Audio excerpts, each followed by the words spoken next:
All right.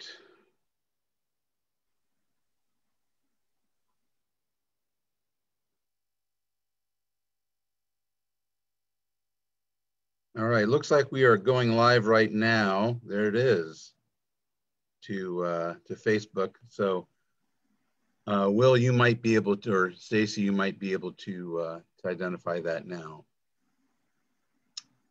Very good. All right, well, welcome everyone to this first ever webinar of the Presbytery of Lake Huron on COVID-19 and congregations, what you need to know. We are delighted to have with us guest presenters. We'll make introductions in a little bit, but they're Lisa Allgood and John Baker.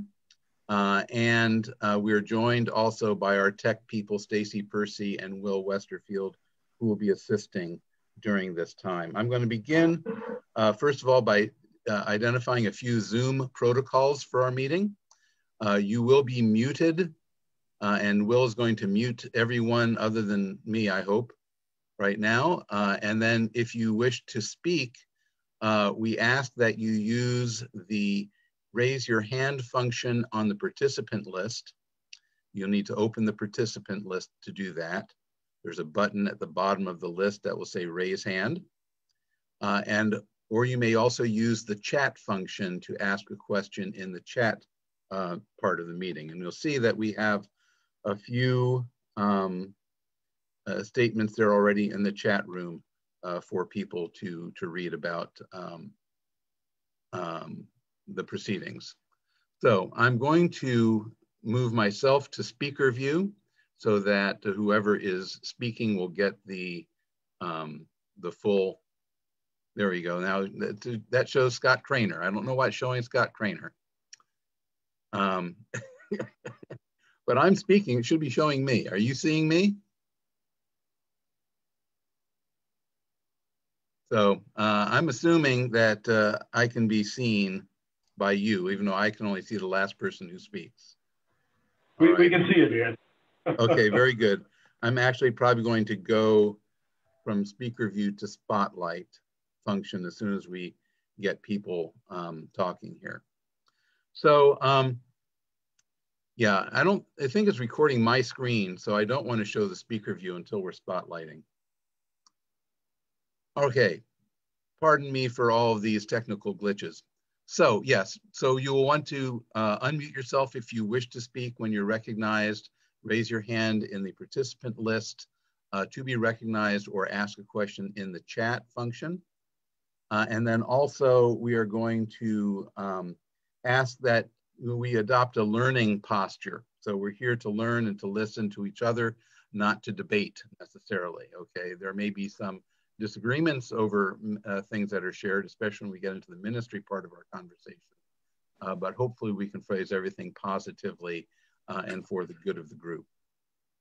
All right, before we begin, I'd like to acknowledge that we are currently meeting in land that has been the native lands of the Mississauga and Anishinaabeg nations. And among the Anishinaabeg tribes that have been part of this land have been the Ojibwe and Odawa tribes. And I want to acknowledge that we do have at least one member of those tribes present with us. So if there are any members here, you may unmute yourself and identify who you are.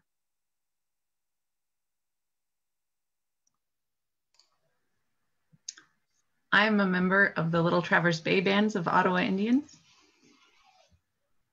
We welcome you and thank you for allowing us to be here in this place. At this time, let us begin with a word of prayer. Gracious God, we thank you for this opportunity to meet, to learn, and to serve. As we seek to serve you and your people, we ask that you would give us wisdom, that you'd give us insight, you'd give us compassion in serving you as we seek to be agents of your gospel here in this place and this time. This we ask in Christ's name, amen. I'd like to introduce our speakers and allow them to say a bit more about themselves. We are just delighted to have with us Lisa Allgood. Lisa is not just a scientist, she is also an executive presbyter. And I'll tell you, you don't find too many people who share both of those roles. Lisa is the transitional executive presbyter in Cincinnati Presbytery, and I've just been delighted to have her as a colleague in the Synod of the Covenant. But Lisa also has credentials as a research immunologist and a few other scientific roles. And I'll allow you to say more about that, Lisa. Would you say a few words? Sure. Thank you, Dan. It's been a delight to get to know you too. And the Synod execs have been very welcoming as God's sense of humor emerges by putting me there for 18 months now. It was only supposed to be 3 months, by the way, as impersonating a presbyter during a pandemic. So I graduated from the University of Medicine and Dentistry back in 1985 and spent 36 years in the pharmaceutical industry, working first in immunology, worked with 2 different viruses as well as a number of other pathogens. One was just plain old rhinovirus, just causes common cold, lots of different varieties of that. And then this was back in the 80s before there was such a thing as a personal computer. So I ran a lab that actually had a Cray computer, which was really cool. But we worked with a virus back then that was named HTLV4 and later became known as HIV. So I have that kind of virus background. The rest of my career really was spent across 3 companies running clinical trials for different types of medications, and then working with boards of health across 5 different continents, so the FDAs of the world. I still have access into CDC websites that the general public doesn't, and so some of my data that you're going to hear will come from there. Great. Thank you, Lisa. We're also joined today by John Baker. John is known in our presbytery as the commission ruling elder, serving the church in Rosebush. He is a member of the Mount Pleasant First Presbyterian Church. But John also has another professional role. He is the administrative director of Sparrow Labs in the Lansing area. And John, would you say a little bit more about what that entails? Go ahead, John.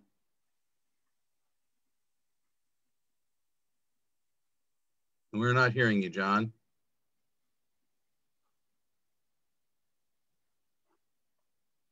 Okay. Will, can you check with John to make sure that things are okay?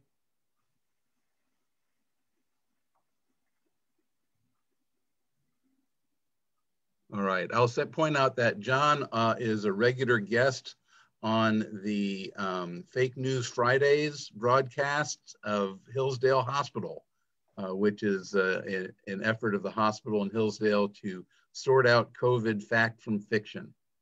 And so if we've got John ready to speak, can you speak, John? Can we hear you?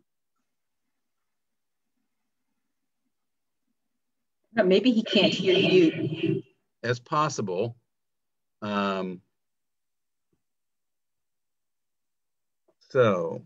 I'm going to see if I can spotlight John and see if that's going to help me a little bit here.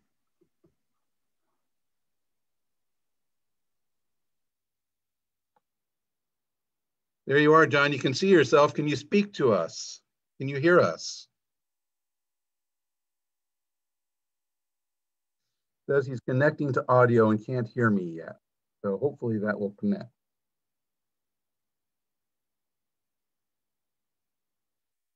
All right.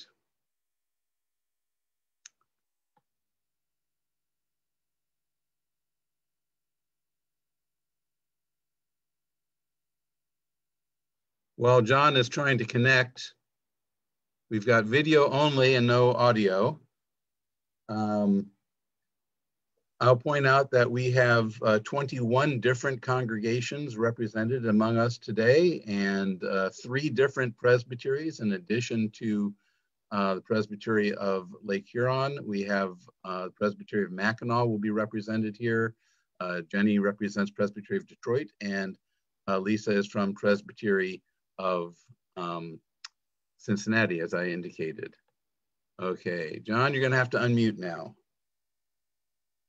Okay. Now we've got it. For some reason, I lost the audio completely. So. Okay. Well, you missed all the wonderful things I was sharing about you then, but I mentioned. I'm sure it was great. Yeah, you probably covered everything then.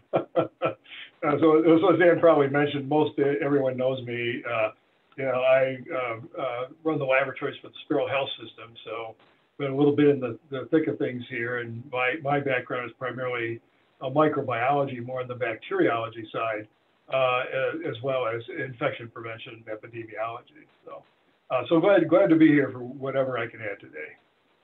Thank you, John. John is going to be kind of our color commentator, if you know sports broadcasting. He will expand, perhaps insert some other insights, and maybe even take a different perspective than Lisa on some things. But that's what generates understanding. So,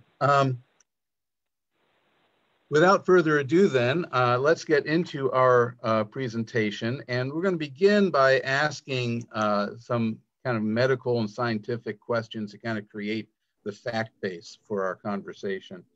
So Lisa, would you tell us about what this virus is? What is it? How does it work? What are its effects? So coronavirus is not an uncommon virus. There are 4 different types of coronavirus that cause the common cold. They're not particularly infectious, not particularly virulent. You've all been exposed to them before. We've already had 2 pandemics of other kinds of coronaviruses. The SARS virus came out of Southeast Asia, actually came out of New Zealand, and the MERS virus came out of the Middle East. They were short-lived because they weren't particularly infectious and they were highly fatal, but they sort of petered out a little bit. This one is not going to do that. This virus is going to be around for a while. This is a messenger RNA virus it's a slow mutator, but it's 3 times more infectious than general respiratory viruses. It is not under control in the United States. Our infectivity rate is about 15 times the rest of the world. And it's a nasty virus. Obviously we're still learning, and jump in as you have color commentary. I love that idea. It's been shown to get into multiple organ systems. This is not just a respiratory virus, even though it's aerosolized, and that is the primary mode of transmission. The scary things about this thing are probably threefold. 40% of the people who have it have no symptoms. So they've not been tested. You don't necessarily know if you're sitting across the table from someone who's got the virus or not. Originally, it was thought that people who did get symptoms were infectious for about 2 days before the symptoms emerged. A recent study 2 weeks ago said, for some people, that's up to 8 days. So again, you don't know who you're sitting across the table from. And the other thing I think that's really scary about this in terms of infectivity is that as you look at the 2 factors that will determine whether or not you become infected, one is the number of virus particles you're exposed to, but also the other is how long you're exposed. And the maximum exposure curve for this one peaks at 15 minutes. So you actually don't have to be across the table from somebody very long before you've sort of hit the maximum chance of being exposed and being infected. I mean, those kinds of things, when you start to think about going back into a sanctuary, play very heavily into those decisions. And I think that's the kind of thing that we're going to talk about. Obviously, you've all seen the data that say infectivity and particularly symptoms and morbidity that comes with this are correlated to age. So the older people tend to get more symptoms, tend to have been infected or at least diagnosed more frequently. Underlying medical conditions are another predisposing factor to whether or not you get symptoms and how bad they are. But more and more, we're beginning to see that the younger people are just as susceptible as older. The morbidity is not as bad. But there was a study that came out last Friday that I found as an immunologist horrifying, and it's still confusing the physicians. And that is that young children, as young as 4, that was the youngest they tested, in 3 different centers in the United States were shown to have 25% more virus in their airways than adults who had been hospitalized. And so if you wonder where community spread is coming from, it's coming from children. It's coming from small gatherings, even to some extent where some people are masked. So wedding showers and sanctuaries and 4th of July backyard barbecues. And that's really where this transmission is coming from. It is not controlled in the United States in any way, shape, or form. It's also not turning out to have been controlled in places where we thought hotspots had diminished. So France, Germany, Italy, Spain, New Zealand, South Korea, Poland, India are all re-experiencing hotspots, the UK. And so we also now, as of, I think on Saturday, have the first documented case of reinfection. So one of the other realities of this disease is that the immune response is actually pretty weak. The antibodies that are produced are not long lasting. They've been shown to last about 4 months to date on people who have been hospitalized. People who have mild symptoms, their antibodies stick around for maybe 2 weeks. And we'll talk a little bit more about the innate immune system and how that complements the antibodies. Symptoms, typical symptoms initially are flu symptoms. It's joint fatigue, joint pain, fatigue, shortness of breath, a cough, fever. Not everybody gets every single one of those symptoms. One of the cardinal symptoms, of course, is loss of taste, loss of smell. That shows that the virus actually does affect the central nervous system in one way, shape, or form. Later on, as this progresses, a lot of the symptoms that are caused are actually, they can be caused by the virus, but they're also caused by the hyperimmune response that the body produces, particularly for those who have seen a coronavirus before. The body sort of goes into overdrive, and it can actually cause more damage through inflammation than the disease itself. The fatality rate for this one is not great. It's only 1%. Only 1% is 33 million in the United States, so it's still high. It's 10 times higher than the flu. It's about 5 times less than something like Ebola. So it's right there in the middle. The problem is the comorbidity and the long-term sequelae of this virus. And so for every 1 death, you're going to have another 19 people who require significant hospitalization. You can imagine the cost to the healthcare industry at that point. That's 62 million people. You're going to, for every 1 death, you're going to have 18 other people who have long-term or permanent heart damage. For every 1 death, you're going to have 10 people who have permanent lung damage. And I've seen CAT scans of young female cross-country runners, probably some of the healthiest lungs you'll ever see, and they have permanent scarring of the lungs. They will have reduced lung capacity for the rest of their life. For every 1 fatality, you're going to have 3 strokes. One of the consequences of this virus is it tends to get into the very small blood vessels and cause microclots. And so that can cause liver damage, it causes kidney damage, it causes GI damage, it causes central nervous system damage. Not only do you get strokes, but there are 2 people for every 1 fatality who will have some sort of permanent neurologic dysfunction, and another 2 that will have some sort of permanent cognitive dysfunction. It is certainly not a virus to mess with. Just recently, it's been shown that it gets into the pancreas. It can affect the islet cells in the pancreas, so it can actually cause diabetes, even though there were no predefining characteristics that you would consider diabetics or diabetes as a sequelae. It's also just 2 weeks ago been shown to get into the thyroid, which means it's going to affect metabolism. It's going to affect growth in young children, and it's going to affect your body's ability to regulate body temperature. So this one is going all over the place. The fatality rate is lower as the younger get infected, and that keeps that fatality rate down. It's about 300 per 1,000 for 85 and above. It's about 0.3 per 1,000 for 5 to 17, something like that. So that's all the fun stuff. That's where I become the harbinger of joy. Treatments. There's a lot of controversy out there right now. We actually thought for a while we were getting a handle on it, and that's no longer so clear. None of the other antivirals or viral treatments for common flu have shown to be effective with COVID. Originally, remdesivir, which is an antiviral, when given very early on in the infection within the first 3 days, looked like it was attenuating the infectivity, so the replication of the virus in the body. That's actually been questioned now in a much, much smaller study, so it's not clear whether that really is holding. Certainly later in an infection for someone who is hospitalized, where you really want to suppress the immune system from going into that hyperdrive, an immunosuppressant like dexamethasone has shown to be very, very helpful. Interestingly enough, just a physical change from putting a patient on their back which is very typical in an ICU, to putting them on their stomach, which reduces the weight on the lungs from the heart and the other organs, but also doesn't allow the lungs to inflate quite as much. So if a patient's on a ventilator, it prevents hyperinflation of the lungs and prevents ventilator damage. So just moving a patient onto their stomach actually has been shown to be very helpful. Of course, the big controversy this week is convalescent plasma. There have been multiple very small, not placebo-controlled, not rigorously conducted clinical trials. So sort of just hospital tests on convalescent plasma. Initially, it looked like it could be effective. And then it looked like it wasn't being effective. Well, now, of course, FDA has given emergency use to convalescent plasma.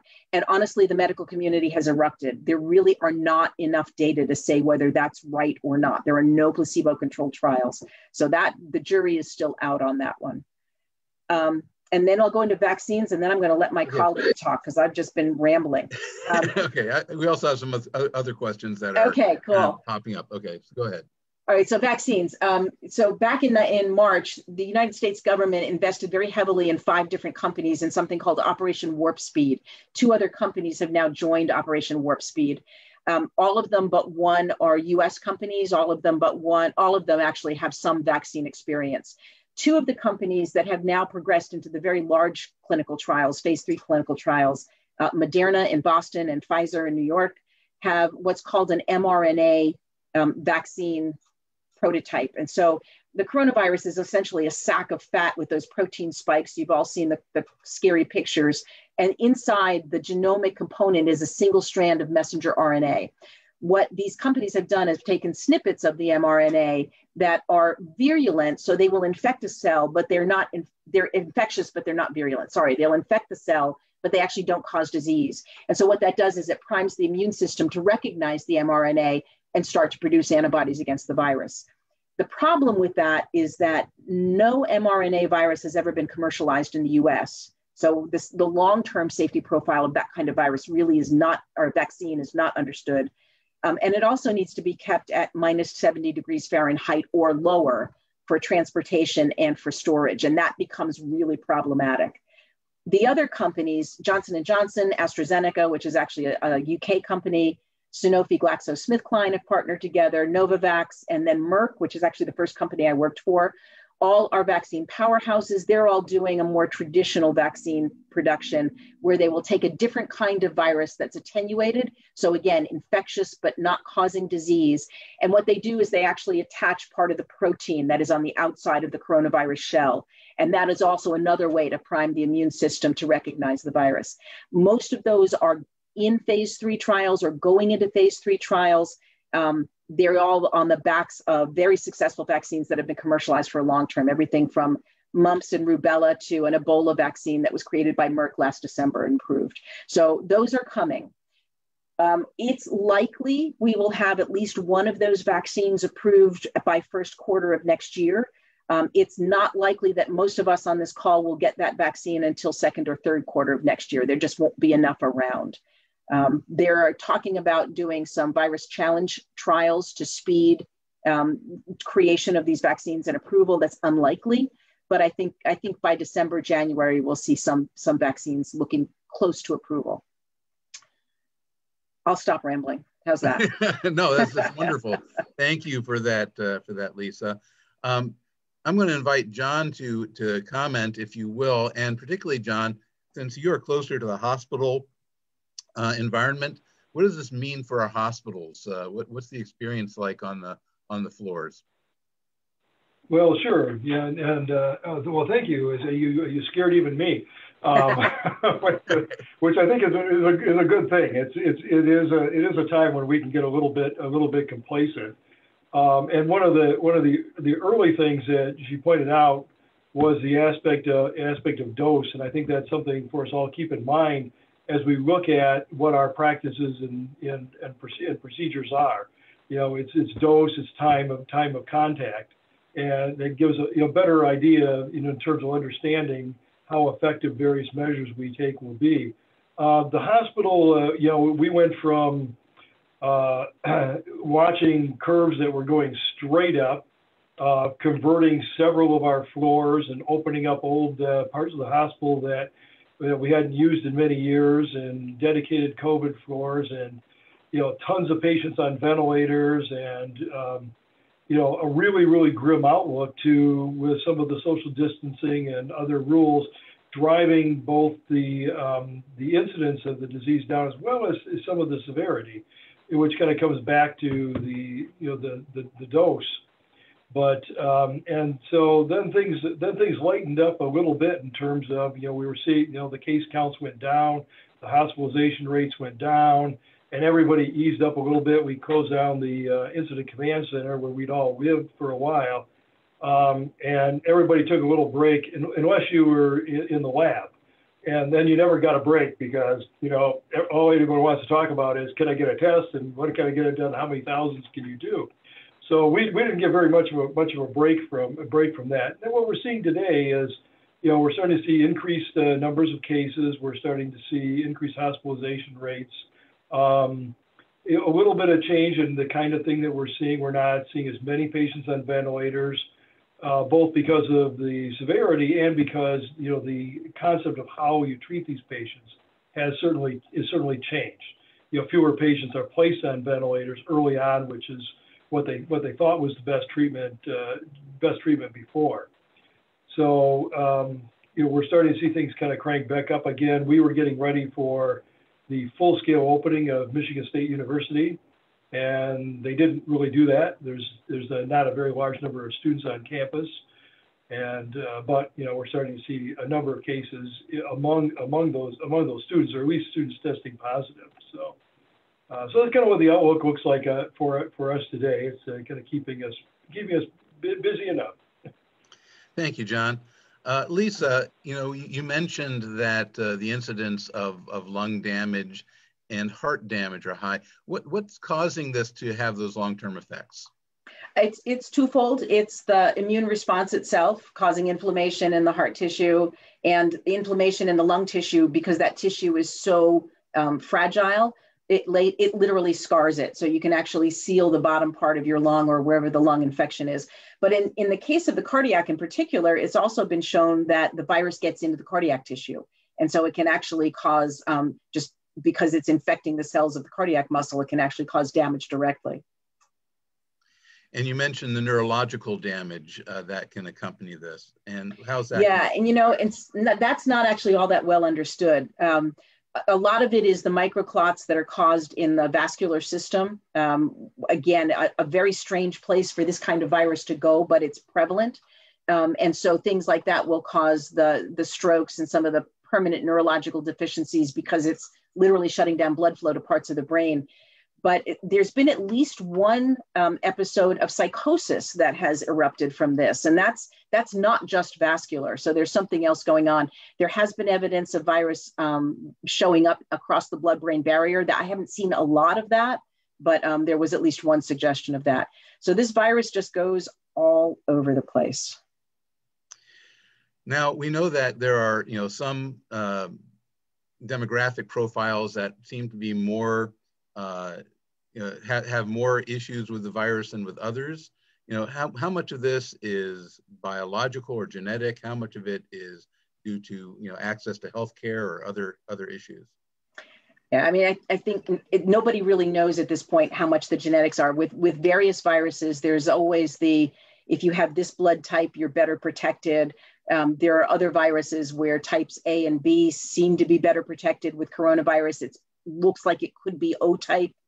I don't know that we know that much really to know, and it's certainly not a risk-free proposition. Most of this is access to healthcare, the trusting in the system of healthcare, and the underlying medical conditions. And unfortunately, our Black and Indigenous and people of color tend to have those kinds of underlying conditions that just predispose them to more severe consequences of the virus. Is the virus mutating? The answer is yes, but it's mutating slowly. The initial infection in the US that came in Seattle came out of Wuhan, China. And if you've ever been to Wuhan, between the wet markets and the fact that it's tropical, it's like a breeding ground for viruses. The one that hit New York City, though, came out of Europe. And that was a mutation, and it was far more virulent, far more in disease causing, and probably far more infectious than the one that actually hit Seattle. I've seen evidence of 7 other mutations. Some are less severe, some are more. Someone recently suggested that the spike they saw in Houston was another mutation, and I have not, it's even called the Houston mutation, but I haven't seen anything on that in the medical literature. So it is mutating. The fact that it's mutating slowly, though, bodes well for the vaccines. That will be helpful for that process. Good. You mentioned the vaccines. You know, we don't know exactly what this is going to mean in terms of its ability to reinfect, and with mutations. Is this going to be a once every 10 years vaccine? Is this going to be an every year flu vaccine? What are we looking at? I think the answer to that is it's probably going to be an every year vaccine. I mean, I think that's what people are seeing. Depends on which part of the immune system you're looking at, I think is probably the real answer. The antibody production tends to be very low and not long lasting. What we are learning, however, is that the T cell response, so one of the key immune cells in the system that not only recognizes any kind of pathogen that comes in, but then also primes the rest of the immune system to produce antibodies and produce a cellular response, that's actually stronger than we thought. And so we don't know really yet is the answer. I think most of these vaccines, only 2 of them that I've seen are a single shot. Most of them will require at least 1 or 2 boosters, which isn't atypical. The shingles vaccine does the same thing. Most of them do. The Merck vaccine is actually, they have an oral dose. So it's a little bit like the polio vaccine. We'll see where that goes. I think at this point, most people are thinking this could be an annual thing. I think that most of the epidemiologic community sees this virus as one that we are going to live with. I mean, it's going to be a little bit like, I can't even think about, I mean, it's a little bit like AIDS. We might be able to treat it. AIDS doesn't have a vaccine. Ebola now does. Ebola is not going to go away. I think this is one that's going to be around with us for a while. John, do you want to add anything to that? No, I think that answers that question as well as we can. And I don't know a whole lot about what the prospects for the vaccines. Should comment that if it turns out as it's looking that the response is going to be more cellular, that becomes a bit of a challenge in terms of widespread testing to see if you had that response. Right. I mean, the technology exists to do that, but it's not easy or cheap. As antibodies are really easy and cheap to measure. And if it turns out that's not the primary response, a test to know if you're immune is going to be not widely available. Which I think is why this could be an annual vaccine, frankly, because you're right, the testing facilities don't exist widely for that. So until we get a vaccine, and even perhaps once we have a vaccine, we need to do some precautionary measures. What are the best precautionary measures in order to avoid contracting COVID? Yeah, this is where it gets sticky, right? Because we all want to be back in our sanctuaries. And so I can tell you what I've been telling the Presbytery of Cincinnati, and they're tired of hearing it. I will say we've got 67 congregations here in the Presbytery of Cincinnati. We're geographically small, but we go to the edge of Appalachia. So I've got little tiny churches. I've got big urban churches. I've got big suburban churches. We're down into Kentucky and we're in Indiana. So I get to look at 3 governors worth of guidance. What we've told everybody, and you thought that was fun. What we've told everybody is a couple of pretty simple principles. First of all, find one source of information and stick to it. Don't try to cross-compare data, because each different site reports different numbers because they're reporting at different times with different cutoffs, with different data sets. CDC is a good website. They allow you to go county by county. The other one that I actually like is covidactnow.org, because it also allows you to go county by county, and they do it on 5 independent, both infectivity, virus kinds of evaluations, but also medical utilization principles. And so I actually did look up your counties before I got on this call, and you're mostly, they have a green, yellow, orange, red color code. You're pretty much all yellow and green, which is good. I think there was maybe one county that was orange, and that was because of ICU bed utilization. So the non-intuitive part of using those is that very often a county will go orange or red, not because the infection is bad, but because they have so few ICU beds, and it just gets overwhelmed fast. So COVID Act Now is a great source. And is that just one word, like I'm put up in the chat? Great, thank you. Perfect, that's it. And it's very easy to manipulate. Governor DeWine in Ohio did us a favor by creating exactly the same thing, only 7 independent variables. And so what I've told both my clerks of session and my pastors is use those, because they're medically based, they're scientifically based, they track very well with what I've seen to CDC, and they're independent and they're objective. And so you don't have to worry about, well, John down the street told me something different. So it's the same site you can go to all the time. Once you've figured out what your color coding is, consider closing or staying virtual when you're at those 2 highest colors, whatever they are. The Ohio colors are a little bit different. And use those data to drive your decision. Make sure that you have a communication plan. This is never going to be a one and done decision. You are going to go in and out for the next probably 6 to 8 months, particularly as heat starts to come on in Michigan.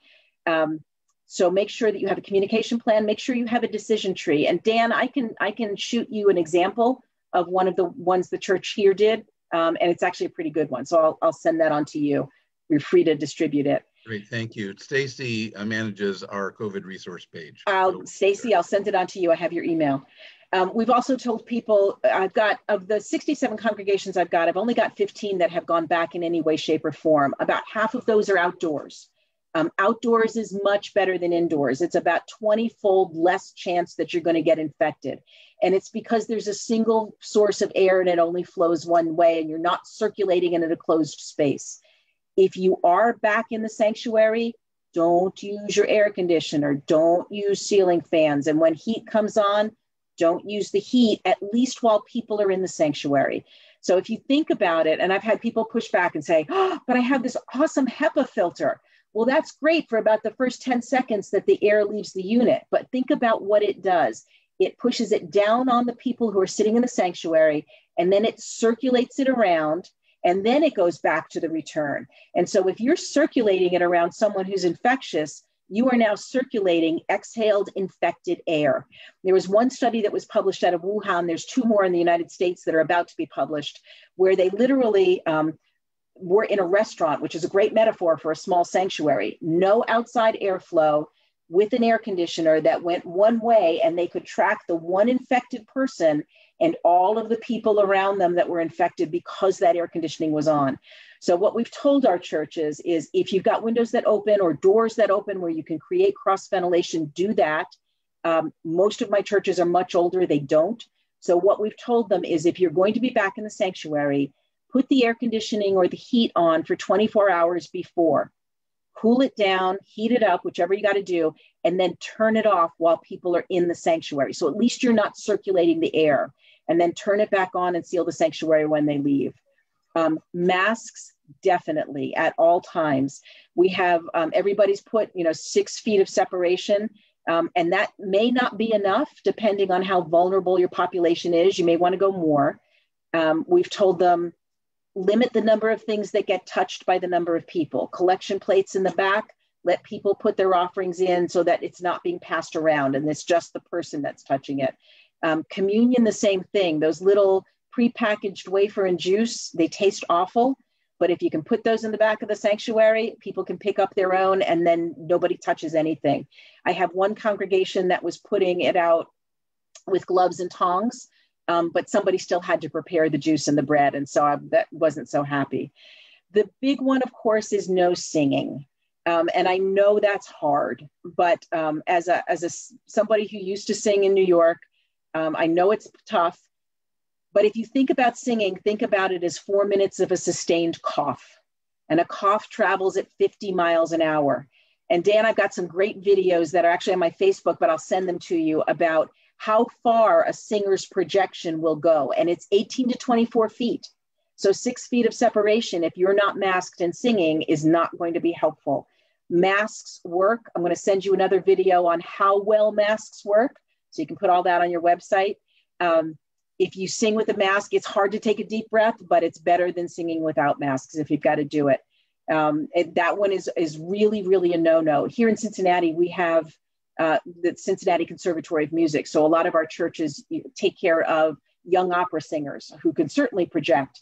And so what we've told them is if that's what you're going to do, one or two, so a solo or duet, they're masked for the entire service except when they get up to sing. And then they're at least 24 feet apart, and they have to be turned away from each other, and as well turned away from the congregation. Of course, we're Presbyterian, so nobody sits in the front row. That's usually not so hard. But we really have drawn a fairly firm line. And frankly, there are a number of professional teaching associations of music who've said the same thing.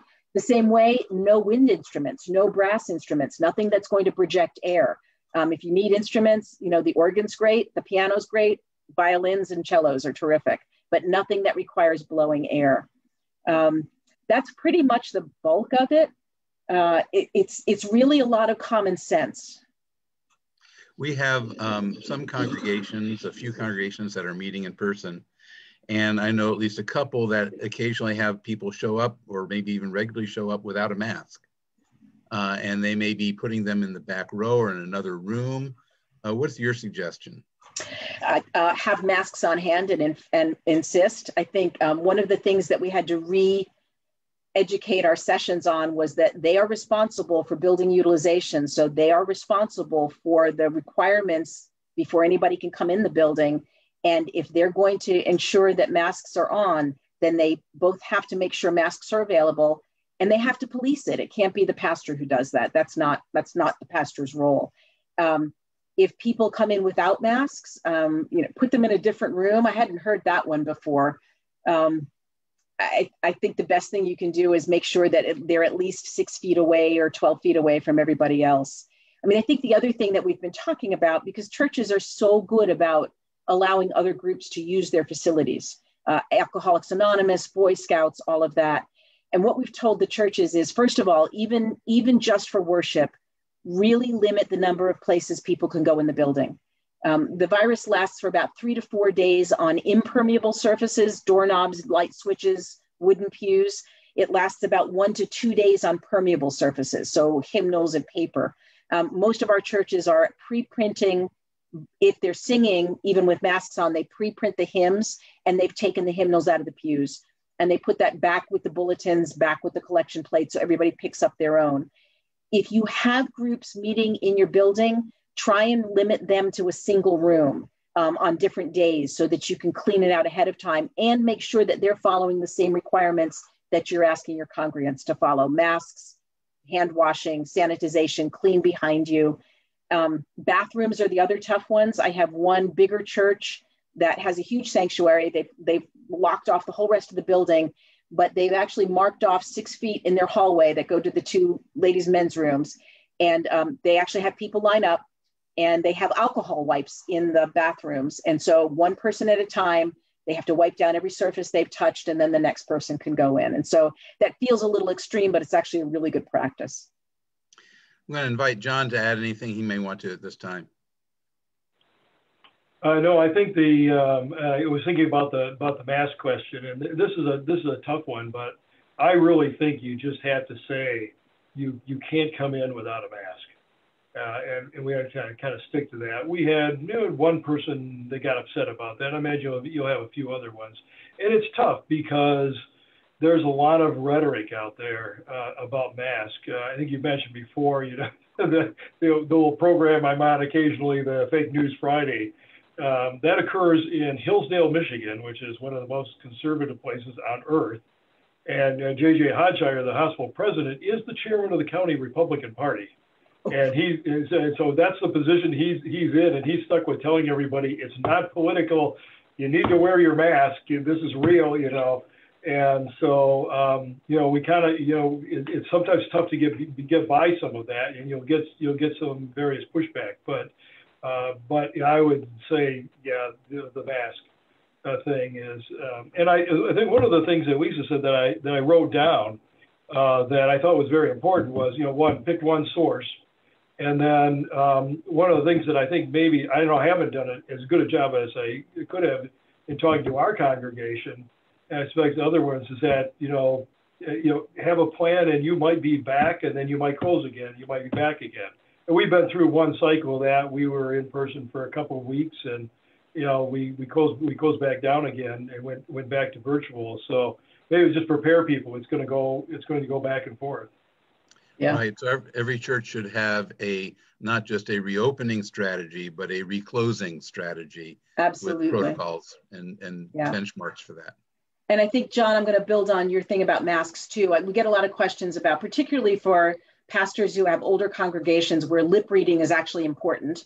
In most states, and I've got them too, in most states, the officiant is exempted from wearing a mask while they're speaking. And again, if you can be 12 to 18 feet from the first congregant or anybody else, that's fine. I know if I'm preaching, I wear a mask until I get up to speak. Plexiglass helps, but I mean, think about, this is an aerosolized virus, and that's really been proven now. So even a plexiglass face shield doesn't prevent you from breathing in the air that's circulating around the room. It will protect you from mucus flying at you if you've got someone who's close and speaking, but it's not a substitute for the mask. And so it's really not a good substitute if someone walks in with a plexiglass face shield. They're still breathing in the air. So I think that's the other thing I hear all the time. We have some congregations, and this is probably more of a ministry question than a medical or scientific question. We have some congregations where the pastor is at risk in various capacities, whether it be age or other conditions that make them especially vulnerable to the severe forms of the infection. What are you telling congregations whose pastors may be at risk? Yeah, and I've got a couple. We've told the sessions, and I've sat with a lot of these sessions to try and guide them through this. You cannot first of all, you can't make the pastor the scapegoat. So you can't blame the pastor for the reason that your congregants can't get back into the sanctuary. But your pastor has the right to say, I'm not comfortable going back. And if that's the case, then you need to let me know as presbyter, and I will find a pulpit supply for you. And it might well be me, which probably scares them more than anything. But I'd actually rather go into the pulpit, even at the age of 62, without any underlying medical conditions, than send some of my pulpit supply in. So we've actually whittled the pulpit supply list down to those who are comfortable going. I've not had anybody challenge that yet. I've got 3 pastors right now, one who's actually had COVID and still has consequences from it, who are all virtual, and session has agreed to that. As soon as they found out there was something underlying that would put the pastor at risk, they were quite gracious about that. Which leads me to the next question, which is, when is it safe to reopen? How do we know when this is over, as far as what it means for our worship and other ministry issues? I don't have my crystal ball. I do have my magic 8-ball though, so that does help sometimes. I think, in terms of opening in the short term, in the current situation, which is really fluid. I mean, it's back and forth. Even with the color coding, I've told the churches, if you're going to reopen on yellow or orange and you make a decision this week, you could be back to the next highest color next week. And so you've got to just watch it. We've pretty much told them, if we stay at the second from lowest or lowest color, whatever that is, for 2 weeks, then you can consider going back inside. But you've got to watch that single point of data every week, just to see what it is. Most people are pretty attuned to that at this point. And I know Ohio churches are using the Ohio system. The Kentucky and Indiana churches are using the COVID Act Now system. Right, and Michigan has a phased system as well, which churches are exempt from, but we have been advising the churches not to, assert their exemption, but to consider themselves as any other public venue. Yeah, we've done the same. So in Kentucky, they've gone back to restricting to 10 or less in a gathering. And so that's sort of already ruled out the bigger churches. The smaller churches can go back, but most of them have chosen not to at this point. They're still outside. So what does all this mean for the church as we move forward? You know, taking off your science hat and put on your ministry hat. What does this mean for how we are the church? What are the challenges? What are the opportunities as you see them? So I think this is where I probably go into my sermon. I mean, we are in a liminal space. We are in a space not of God's creating, but one that God gave to us to use because we are here. And this is, I mean, how many Bible stories of God's people are in the same liminal space where God's called someone to a place that they didn't know where they were going? Abram, Moses, you pick your hero. You know, Jesus's call to his disciples was just a simple follow me and not much more than that. And yet every single one of those called said yes and became a very significant part of God's plan and his road. And I honestly think that a lot of us, at least early on, particularly when we thought this was short-lived, sort of wasted the waiting time. We wasted this liminal time by wringing our hands and saying, oh, I wish we had what we used to have. But I think now, honestly, we've been given a chance to go back and discover what is essential in our worship and what is not. You know, the work of transition is threefold. You have to make a definite ending. And in some cases, that means leaving behind not only what you used to do, but in some cases, as a church anyway, what you used to be.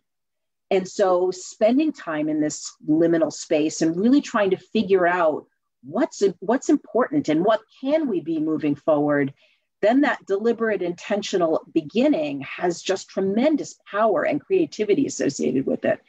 I think one of the things that we've learned, and I'm sure it's the same with your congregations, particularly for those that went virtual and might now be hybrid. You know, as we went virtual, we found that we were witnessing to way more people than would ever cross our threshold. So we've got much higher numbers on Facebook and YouTube and, you know, Zoom, anything. They're coming from overseas. They're former congregants who'd moved away. For the most part, the churches in the Presbytery of Cincinnati are where they would expect to be for giving or slightly higher because people are giving online, which surprised the heck out of me. And I think the thing that we've really learned, and we've spent a lot of time in conversation down here on this, is as you go back slowly, the intent of the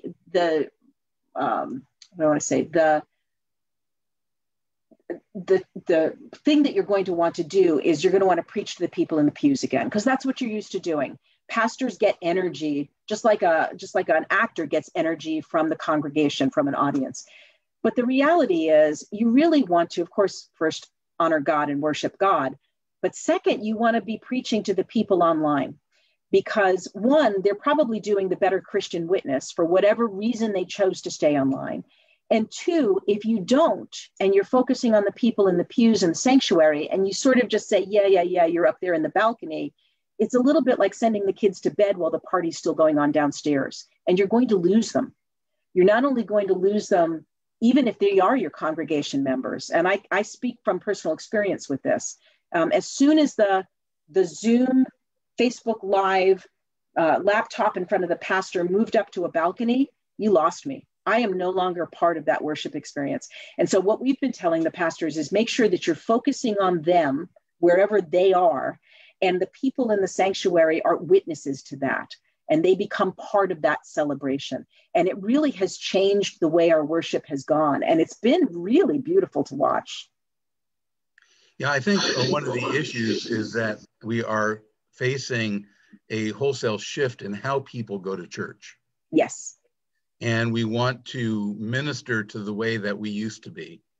Yeah. And those that are going to thrive are going to learn to adapt to the way things are because the culture is changing from underneath us as we speak. That's exactly right. And I mean, it brings up questions about how do you define membership when half of your membership is virtual? How do you have a deacon minister to them or an elder minister to them? And do you really need almost parallel organizations, one for virtual, one for those who are in the pews? I think the biggest potential windfall from this, though, is, again, your church is a lot like mine. How do we minister to the millennials? How do we draw young families in? Well, you know, I was a single mom when my daughter was really, really young and church wasn't an option, but that's not always the case. Sometimes for young parents, it's hard to get their kids up and going in time to be at a 10 o'clock service. So what if we've got this virtual YouTube that you could get 6 young families together in a living room on a Tuesday night and have them do house worship together while somebody's watching the kids? I mean, it takes it back to sort of first century Acts in a very fundamental way, that, you know, we are still reforming and we are reforming and we are reforming again. And I think if we don't embrace what that could be, and it's not going to be easy, but if we don't embrace what that could be, we've really lost an opportunity to witness. The Presbytery is very familiar with my talking about this being a new apostolic era from long before the virus, and the need for churches to become inside out, upside down, and sticky, which they all recognize. Amen.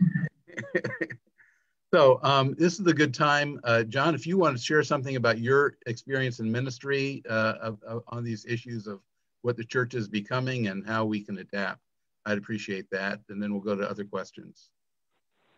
Sure. I think that there have been some interesting times, and I think one of the hardest things to deal with is the balance between what we do and what we don't do, and recognizing some of the risk in those things.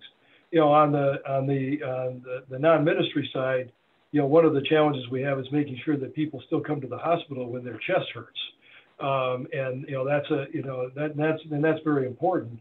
We have a number of ministries within the church. I think one of the really difficult conversations that I had were with the volunteers who, you know, work at the food pantry, who are, some of them, fairly vulnerable. And, you know, we changed a lot of procedures. We tried to make it safe, but I had to sit down, you know, and say, you know, it's not safe, you know, and, you know, and then, you know, it was a real challenge to listen to people where, you know, okay, I heard you say that 3 times. I know it's not safe. I'm going to do it anyways. And, you know, I said, well, and how do you have to respect that. But it's a very difficult position to be in. So I think I struggled with that a great deal. But it's also been an opportunity. I said, you know, there are some millennials or others out there that will come help us. You know, they're not ready to join the church. You know, they don't even know what the church is about. But if we ask them for help, and it seems to me that that's one of the forms of evangelism that we're going to see. You know, we hopefully, you know, for me, a long time, but hopefully we move away from, you know, welcome to our church. Let me tell you about all our programs and we're going to do for you anything. But, you know, oh my God, I'm glad you're here. Can you help us out?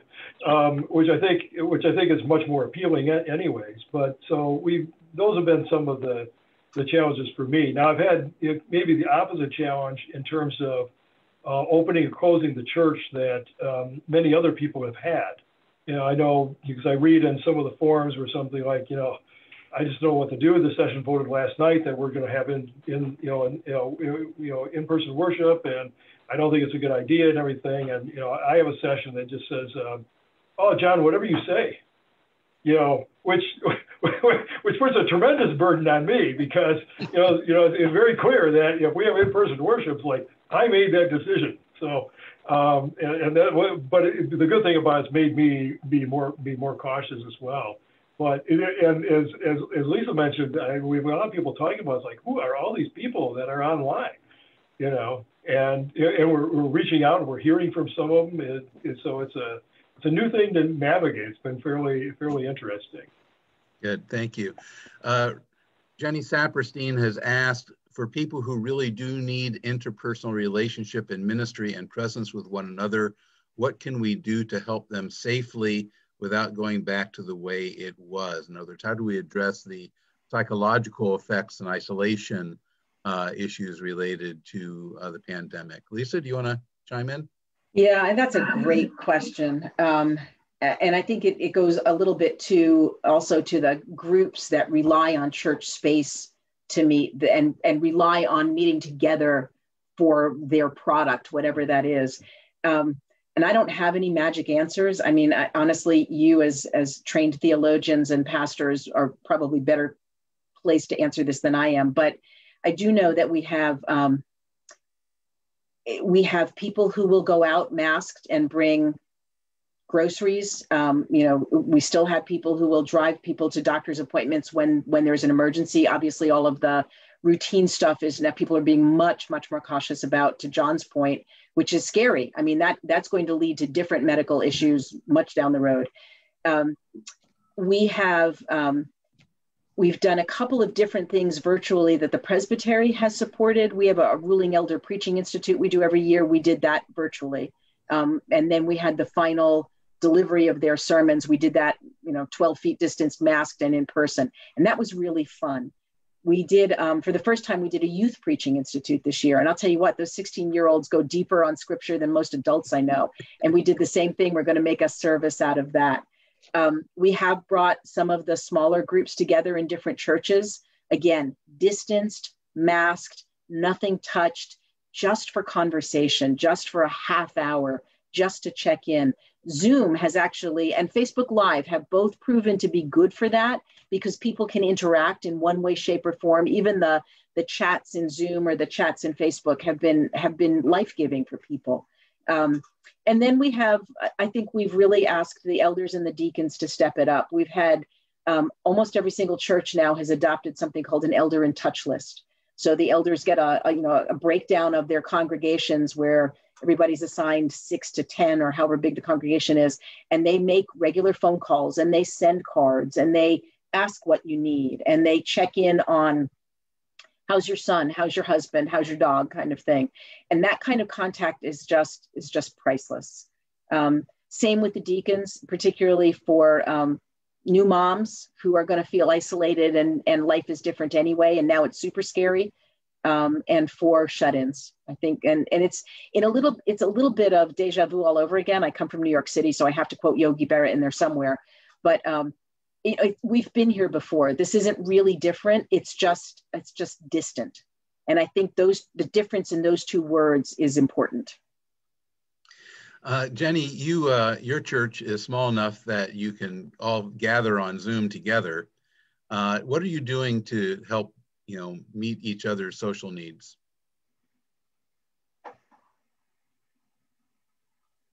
Well, I mean, I asked this question for a reason, because not everybody's social needs are being met, but we do try and do a midweek Zoom fellowship. What we're finding is, we're a very small congregation and we have the challenges of some people have kids, but we don't have a lot to have an actual program. And so the contact that they had with just being at church is non-existent because they're not going onto the Zoom meetings. So we're trying to figure out how to reestablish connection among the few kids who were in church so that they still feel included. And so we have our midweek Zoom fellowship together. It's usually only about 5 people who can come and check in with each other, but what we're facing is Zoom fatigue for the people who are working remotely. And they just say, I can't do this for another few minutes even to meet people. And so that's where people are feeling more isolated right now. And we're trying to figure out new avenues of making connection, pushing for that like call and check in on people. Because there's a lot that's been taken for granted about just being a community because you saw each other all the time. Yeah.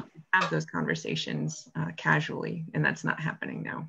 So I'll give a couple of ideas, and you probably already have seen these, but some of the congregations that we've had do birthday deliveries for the little kids.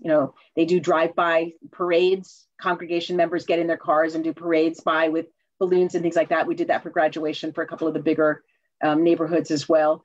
There are a lot of online Sunday school child's curriculum stuff. And we have had some success in the bigger churches where access to Wi-Fi and things are better. Getting the kids together and just allowing, giving them 20 minutes just to go crazy at seeing each other. And then you sort of settle them down and do something. But the porch photos. So actually one of the churches wanted to do a directory and sort of celebrate what 2020 was. So they had somebody from the church go by to everybody's house and at a distance take a picture of the congregation members. And that's actually going to be their directory. Another church did it, hey, in 2021, you're not going to recognize anybody unless they've got their mask on. So their directory photos were masked. And it was awesome. It was great fun. So they're trying to find creative ways to your point, Jenny, show up, but stay distant. And I think that's the sort of the phrase that we've adopted here. It's not different, it's distant. So you can still connect. It's not the same. You can't hug. You're not having long conversations, or, even blessedly, you're not having long committee meetings either. So as much as you can, yeah, exactly. It's all right. You're allowed to say that. As much as you can, keep the connections going. I had there's a little tiny church in Indiana, and they originally met in a cornfield. So everybody brought their own chairs and their own communion elements and their own Bibles, and they met in the cornfield. And the pastor, who's a CRE, brought a daffodil to everybody on Easter and just like dropped it off on their doorstep and stood outside and waved at them and talked at them. And I mean, it's that little kind of thing, every little touch you can do, it all adds up. Very good. If people have questions they'd like to ask, they can use the raise hand button on the participant list to be recognized, or they can post their question in chat. I'm going to give people a chance to do that here, because I know that they probably have questions of their own.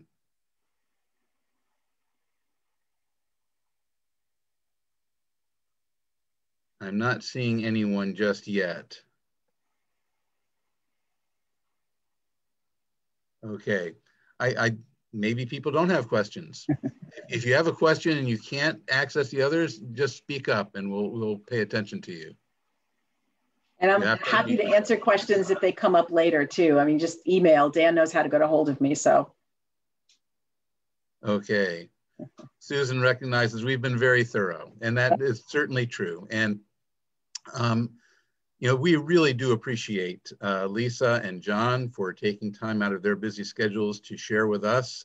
It really has been eye-opening and ear-opening and heart-opening to hear all that you've had to share with us. And we are grateful for your ministries, both professionally in church and in the scientific and medical arenas. So our deep thanks go to you.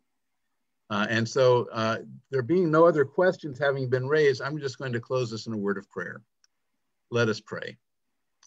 Once again, dear God, we pray on behalf of all the people who have been affected by this virus, those who have lost loved ones because of this virus, those who are enduring agonizing ailments and afflictions because of this virus. Help us to be good stewards of one another and of this church which you have placed in our care and all of its people, so that as we show forth your love and your compassion, they may see that it is the Spirit of God working through us in ways that bear witness to Jesus Christ. For we ask this in his name, amen. Amen. Okay, thank you all. The video will be posted on our Facebook page, and you can access it there if you want to go back to it or share it with your congregations. And again, please join me in thanking Lisa and John. Okay. I'm going to go back to gallery view so you can see all of the thanks here. Thanks, John. It was a pleasure sharing the podium with you. Okay, thank you all. Thank you very much. I'm going to close the meeting in about 5 seconds. So thanks again, and blessings on you all.